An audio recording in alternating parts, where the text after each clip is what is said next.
Hi, it's Rob. Welcome to another video. So this video I want to be showing some records that I've picked up from my local charity shop over probably the last 3 or 4 months. So yeah, my local charity shop, I've spoken about it before, and I've now discovered that the people who work there do watch my channel. So I did put a poll up recently asking which video you wanted to see, and records from the charity shop didn't win the poll, so I've been waiting to do this video for a couple of weeks. But that couple of weeks has given me an opportunity really to sort of deep dive into certainly a couple of these records and maybe be a bit more favourable to them. So the first one I want to show is a record from 1978, and Curtis has just come in. So do you want to see Curtis? Do you want me to get him for you? Okay, just hang on a sec. Come on, Curtis. So, yeah, he does make an appearance on my channel occasionally. So this is Curtis. He's 14 years old. He's actually got his own Instagram. He's a social media influencer now. So if you want to follow his adventures, it's Curtis the Ginger Cat. So there he is. Okay, right, let's get on with the music. So, a record from 1978. The second record by Wire. So this was £16. So my local charity shop, I think they're very good at pricing records to sell. I've spoken to the guy who prices the records, and you know, they're aware of Discogs, etc. But there's a little bit of damage. The sleeve is not perfect by any means. These Wire early albums have been repressed, but back in sort of 1978 into the early 80s, I wasn't someone who was listening to Wire. It's only really over the last sort of 10 years that I've been listening to Wire. So the first album is classed as a post-punk classic, and I don't really think you can have a post-punk record from 1977. This one's 78, and it's a little bit of a change. There's a couple of tracks on here that are over 4 minutes long, and the first track, Practice Makes Perfect, is one of my favourite tracks on the album. There's a shorter track called Men Second, which is another favourite. A couple of tracks at the end of, there's 15 tracks on here by the way. Heartbeat, Being Sucked In Again, I'm a Fly is a good track. It's a consistent good album. The last track as well, Too Late. So yeah, I'm pleased to have this original copy of the second album by Wire. Now I want to show a box set. I know James Griffiths recently did a video saying he wants a bargain. Well, I class this as a bargain. So I've got 6 records in this box set of Miles Davis for £28. So I thought that was not a bad deal. The box is in a little bit of a state, I'll show you that. So it's called 6 Sides of Miles. So the box is a little bit battered. But that's I've looked on Discogs. This came out in 1981. And you can pick this up certainly for under £50 on sort of Discogs. And I think this is a really good deal, because you get 6 records, and the records that you get is it's 5 albums. So you get 2 albums for Bitches Brew, Kinda Blue, Porgy and Bess, Miles Ahead, and Sketches of Spain. So you've got like the Gil Evans 3 there, and then you've got Kinda Blue. And this is the first time I've had Kinda Blue on a record. I did get a Miles Davis box set in 1990, which had Kinda Blue in there. And since then I've absolutely loved Kinda Blue. And I always think, how many more jazz records do you need when you've got Kinda Blue, because it's perfect. But Bitches Brew, so there's two discs for Bitches Brew. So they all look like this on the Columbia. And when I saw it was £28, I thought the records aren't going to be that good. But I was looking at them and I was shocked, the condition. So Bitches Brew is it came out on Record Store Day about 4 years ago. It might have even been 5 years ago, and it was kind of a different interpretation in a way. And I found that really hard going. And I think this is the first time I've listened to Bitches Brew for like 3 or 4 years. And I was listening to it and I absolutely loved it. And there's people ask these questions about Desert Island Disc, don't they? These silly questions. And I think Bitches Brew would be a Desert Island Disc record for me. I absolutely loved it. It wasn't as wild as I kind of remember. Now, whether that means I've maybe listened to a bit more freer jazz and that kind of fits into what I'm into. But then again, I like kind of blue, which is sort of classic jazz, isn't it? So, yeah, I think this box set for £28 is really worth checking out. So, yeah, really pleased to have it in the collection. Right, so I do have, I've got quite a few records to show here. The next one is, so there is a greatest hits thread going around at the moment, which I'm hoping to jump on. So I picked up this in the charity shop, Autobiography of Supertramp. This was £10. I do like that cover as well. And this is in nice condition. So I would probably class Supertramp as being a little bit of a guilty pleasure for me, if such a thing exists. It's got a hype on there as well. So, I mean, we all know about Supertramp's singles. They had a bit of a purple patch, didn't they, in the late 70s with their album Breakfast in America, which had a couple of real classic singles on there with a logical song. Goodbye Stranger is one of my favourite songs. I don't know whether that came out in 79. I always loved Goodbye Stranger. I just think it's great. But some of the early tracks, Dreamer, Give a Little Bit, It's Raining Again, I really like, coming from Manchester area. Take the Long Way Home is another great track. So yeah, I know some people can be quite disparaging about Supertramp, but I'm quite happy to have that in my collection. Right, the next record. This is one of the records I was talking about where I've lived with this record for a couple of weeks since picking it up from the charity shop. And it's the 13th album by Elvis Costello. So it's called Mighty Like a Rose. So it came out in 91, this. And this is a little bit of an ugly duckling as far as I'm concerned. However, you know what happened to the ugly duckling? Turned into a swan. I'm not going to say it's a swan, but we're getting there. Initially. So I think I'd listened to this record at some stage. I must have streamed it. And after streaming it, I thought, I'm not a fan of this record. But I spoke recently about Elvis Costello. I always kind of really listening to a lot of his earlier records. And this was £8, and I thought, right, I'm gonna give it a go. Because there was a couple of, well, there's certainly one track on it. So it's on Warner's. There was one track on it that I knew that I loved. But as I say, I think I've streamed it and not enjoyed it. So when I first played it, I thought, what have I bought this for? So The Other Side of Summer is great, but that gives you a false sense of security because you think, oh, this is going to be like Get Happy. It ain't nothing like Get Happy. This was recorded sort of when the Gulf War was in. I've read that influenced Costello's mood. And it's really sort of a dense sound. It's very wordy as well. I mean, Elvis Costello is pretty wordy anyway. Sometimes he's a little bit too wordy for his own good. And when I first listened to this, I just thought, I'm taking it back to the charity shop and just giving it back.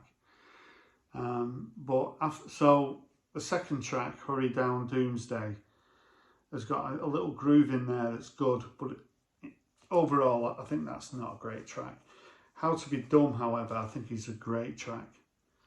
Apparently that's, is it Bruce Thompson, the bass player with The Attractions, I think that's aimed at him.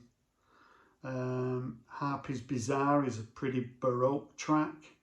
Side 2, Georgie and Her Rival, is very much like The Other Side of Summer. So Like Candy is a co-write with Paul McCartney. It does kind of maybe tail off a little bit at the end, but I'd probably give this sort of 7.5 at the moment. And when I initially started to play it, I would be lucky to give it 4. So, and I've streamed this a lot at work. So because I've streamed it so much at work, I'm dead familiar with it now. So when I play the record, I'm like, yeah, I'm into it. So this is probably only going to get to be more and more enjoyable. So is this a record you've got in your collection? I can bet it's one that you never play. So give it a listen and then take it off and think, God, I'm going to trade this in. But no, I broke the back of it and I really like it. So yeah, Mighty Like a Rose by Elvis Costello from 91.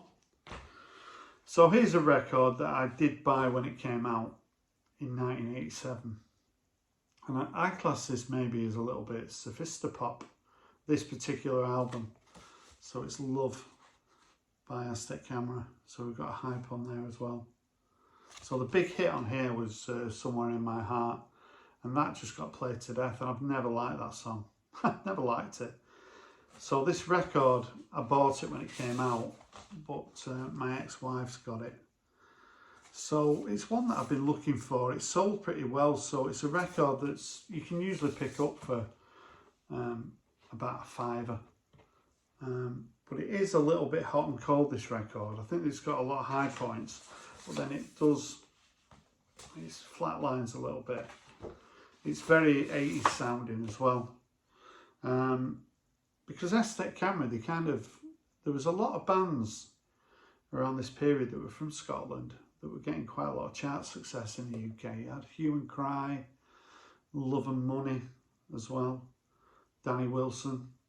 So yeah, Aztec Camera have had the earlier success in the 80s. I remember buying Walk Out to Winter and Oblivious, and I had the album Knife as well, which I think was produced by Martin Offler, which again, it's not a perfect record. I think the debut album is classed as their best album. And the one after this, Stray, is again a little bit hard work. It's got some good tracks on it though. That's another one that I used to have, but I don't have anymore. So on here, Deep, Wide and Tall, opening track is very good. How Many Eyes, a little bit cheesy, but I like it. Then we get Everybody Is a Number One, which is, no, I'm not into that one. Somewhere in My Heart is the last track on side 1. Like I say, it must have made a lot of money for Roddy Frame, that, but it's been overplayed. Working in a Gold Mine's pretty good. One on One's okay. Paradise is pretty good. Killamore Street. So overall, it's probably a 6.5, 7 out of 10. It's more of a nostalgia thing for me, having this record. It takes me back to 1987, which was a really good year for me. So, and I've always liked that cover. So yeah, Aztec Camera, this is a record that I don't see many people show, considering it's sold so well and it's pretty freely available. I don't know if I've ever seen anyone show it, but yeah, Aztec Camera and Love from 87. Right, so this is a record which, by an artist that I've been critical over the years, but this was, I think this was only £1. It might have been £1.50. It might have been £1 though. And it's in nice condition. It's a greatest hits and etc. So I thought, yeah, go on then. It's Paul Simon, or Simon Paul, however you want to call him. So that is the best picture of Paul Simon there's ever been. It looks pretty good on that picture, considering, compared to that one. So as I say, this is greatest hits, etc. So I'm not a fan of Graceland. You Can Call Me Al. I'm not really a fan of Simon and Garfunkel, although I will say they did some great tracks, didn't they? But I can't sit through them. My favourite Paul Simon track is actually Late in the Evening, but that's not on this album because this goes up to 77. So the first track is, so there's only actually 5 singles on here that got in the top sort of 40. But there's plenty of songs on here that were hits in other countries. So we've got Slip Sliding Away, which I do really like. Still Crazy After All These Years was not, it was a single, but it didn't chart in the UK. Me and Julio Down at the Schoolyard, that was a hit. Something So Right, that was a single, it didn't chart, but to me that sounds like the Beatles, the song. It reminds me of McCartney. That's a great song. 50 Ways to Leave Your Lovers on here. Mother and Child Reunion is okay. Love Me Like a Rock. Take Me to the Mardi Gras, a bit lightweight, isn't it? So we do again have a lot of words. So there's loads of words here. It's Paul Simon, isn't it? And The Inner is pretty plain, and it's on CBS. So yeah, 1970s Paul Simon. I played this, I enjoyed it, so it's pretty good, but I don't think one of his solo albums would be my cup of tea. But best of, greatest hits, etc. Again, we've got that greatest hits thread going around, so maybe I'll do a video for that. But yeah, it's pretty good. Now, I saw this at the charity shop, and it was £1. And I had my phone on me, but even if I didn't have my phone on me, I think I'd have picked it up because I just thought it was an interesting cover, that. But I didn't know anything about Cubulas Welcome to the Overground. But I noticed it was just a one-sided record. Needs a bit of a clean. So this is Badly Drawn Boy. Came out in 2006. So I have been picking up quite a bit of Badly Drawn Boy recently. So yeah, I've never seen this before, and then I went to a record fair and saw it for like £3. And there was no label on it to say what it was, but yeah, this is Badly Drawn Boy, and it's from 2006, and it's very good. 3 more to show. We got a 12-inch here. So I've got a 12-inch here from, it's 1978, I think it is. And it's on Lightning, so it's reggae. So this is Money in My Pocket by Dennis Brown. And then on the flip side, it's Running Zyrie by Joe Gibbs and the Professionals.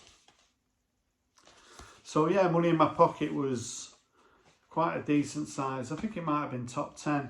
The run out groove on this is crazy. When I was playing it, it's like right on the label.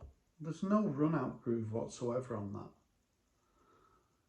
And the flip side is a different artist, and it's pretty dubby as well. But this 12-inch is pretty dubby as well, and it's excellent. And this was only £1. So yeah, my local charity shop, they always, I mean, I've been going in every week, and I went in on Tuesday and I didn't pick anything up, so maybe I need to give it a break for a couple of weeks. But yeah, usually there's new stuff coming in all the time, and it's always priced really well.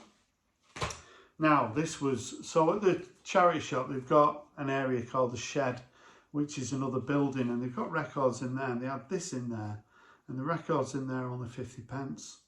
So this is a compilation. It's got 16 tracks on it. So yeah, it's the Chess Mobile Discotheque. So yeah, because it's only got 16 tracks on it. They sound pretty good. There's a lot on here that I don't, when I'm playing it, I'm enjoying it, but there's not any tracks on here that are well known, apart from Fontella Bass and Rescue Me. But it's excellent, this. It's even got a nice polyline dinner with it. And as I say, it was only 50p. So yeah, that's a really nice compilation. And finally, so this band in the 1970s probably released 6 records, and I've got most of them and I really like them. So an American band who I think are a little bit underappreciated, certainly in the vinyl community. Very few people show records by Earth, Wind and Fire. And particularly at the end of the 1970s with tracks like September and Boogie Wonderland with the Emotions. Really big hits in the UK. But even going back to like Fantasy was a track that I bought on a 45 when it came out in, I think that was 1978. So yeah, I want to know who built the pyramids, because I don't think they were human beings. So I don't know what you think about that. I often wonder how they built my street, because it was built in like 1880 or something. And I'm thinking, I'm on a slant and we're down here. I'm not going to say Martians built it, but I've got a lot of respect for people who built houses like 140 years ago. So yeah, going off topic now. So yeah, this has got lyrics. It's good, a good record.